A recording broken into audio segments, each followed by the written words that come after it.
깨지고 무너지고 기울고 위태로워 보이는 주택들이 있습니다. 바로 집에서 1m도 떨어지지 않은 곳의 신축 공사 때문에 문제가 생기기 시작했다는데요.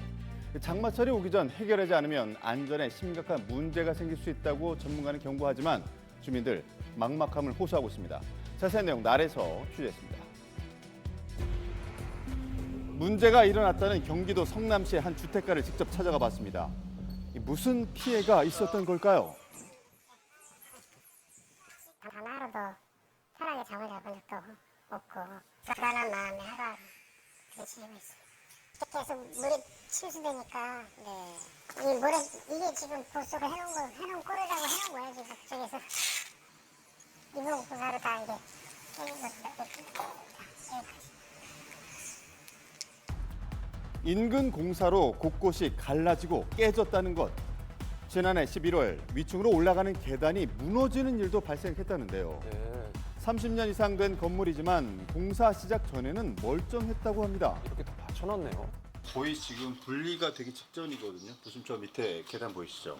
위태로운데요. 네. 그러면 여기가 손이 들어갈 정도입니다. 너무 위험하죠. 이미 무너지고 있죠. 네. 심지어는 공사가 진행되면서 건물이 서서히 기울어서 갔는데요. 계단을 오르고 있었다면 큰 인명피해가 있을 뻔했습니다. 올라오다가 이거 조금만 귀에 걸쳐서 넘어지면 다리에 힘이 없으니까 그냥 이렇게 놔 동그라지지. 내가 작년에 이사 가려고 그랬어요. 왜요? 저렇게 돼서는 무서웠어요. 불안해가지고. 그렇죠. 주택가 곳곳에서 이상 현상이 발견되었다고 하는데요. 자, 이렇게 바닥이 기울어지기까지 했습니다. 집이 많이 틀어져가지고 현관문 개폐가 잘 안 되고 도대체 어떤 공사이길래 이렇게 많은 피해가 발생했던 걸까요? 바로 여기 보시면 알겠지만 뭐 한눈에 봐도 한 1, 2m 정도밖에 떨어져 있지 않아요. 공사 현장이. 바로 집 옆에서 터파기 공사가 있었던 거죠. 인근 신축 빌딩 공사 현장과 바로 맞닿아 있는 피해 주택가.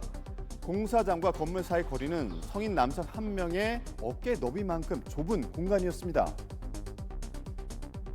공사 현장 바로 옆 주택들의 공통으로 발생하는 이상 현상의 원인으로 이 주민들은 진동을 주어 땅을 파내는 터파기 공사를 지목했는데요. 이후 주민들은 시공사 협의 후 전문 업체에 안전 점검을 의뢰했습니다. 검사 결과는 신축 공사로 인해서 주택가의 이상 현상이 발생했다는 것이었는데요.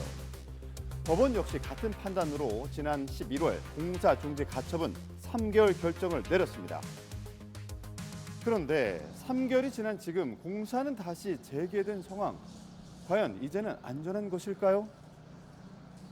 이 사실 확인을 위해서 전문가와 함께 현장을 직접 점검해 봤습니다. 흙막이 넘어서 무너졌어요? 아니면 중간에 터파기가 면서 이게 물은 전에 안 나왔던 게 지금 물이 나온다 이거죠? 물이 나오는 거는 이 꼼꼼히 확인 후 내린 진단은요. 직접적인 원인은 여기 인접 건물의 터파기 공사로 인해서 이게 작용됐다고 봅니다. 영향이 크랙이 있었군요. 가고 지속적으로 또 추가적으로 진행될 수 있기 때문에 이 건물에 대해서는 추가적으로 변형이 일어날 수 있다. 더 심해질 수 있다는 거. 네, 위험은 현재 진행형. 시공사를 직접 찾아가 자초 지정을 물어봤습니다. 저도 저쪽에 피해가 발생한 사실은 분명히 있는 건데 그 이전에도 사실 노후화돼가지고 그랬다고 떨어지고 뭐 했던 그런 부분들이 좀 많습니다. 정상대로는 다 진행을 했는데 이제 작년에 사실 그런 부분이 있었어요. 비가 워낙 많이 오다 보니까 흙이 질려온 게 좀 많았는 그런 부분도 있을 수 있었거든요. 공사는 정상적으로 진행했지만 작년 8월 폭우로 인해서 예상치 못한 토사 유출이 발생해 어쩔 수 없었다는 시공사의 입장.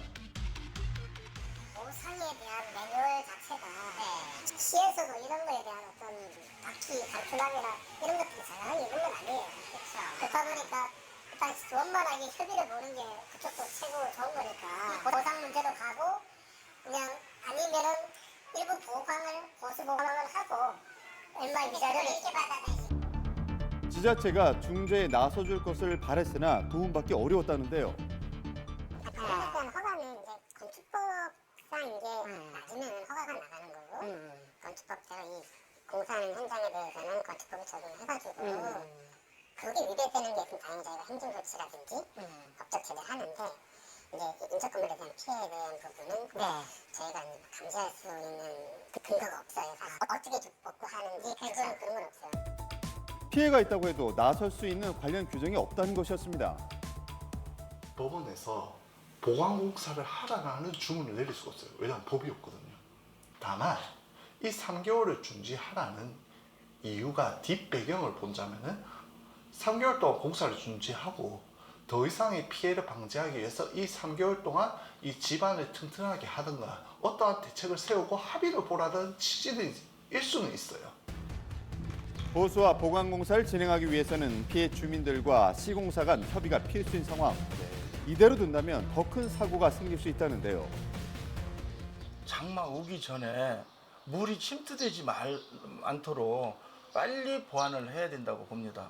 집안이 침하되다 보면은 좀 오래된 건축물이다 보니까 한쪽에서 기울어지면은 연쇄적인 사고도 일어날 수 있기 때문에 가장 중요한 것은 장마 전에 보수 보강할 수 있는 것을 좀 빨리 좀 했으면 좋겠다.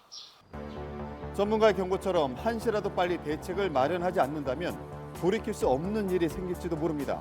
무엇보다 가장 우선해야 할 건 바로 안전을 되찾는 일이 아닐까요? 공사 전에는 참 평온했던 집입니다.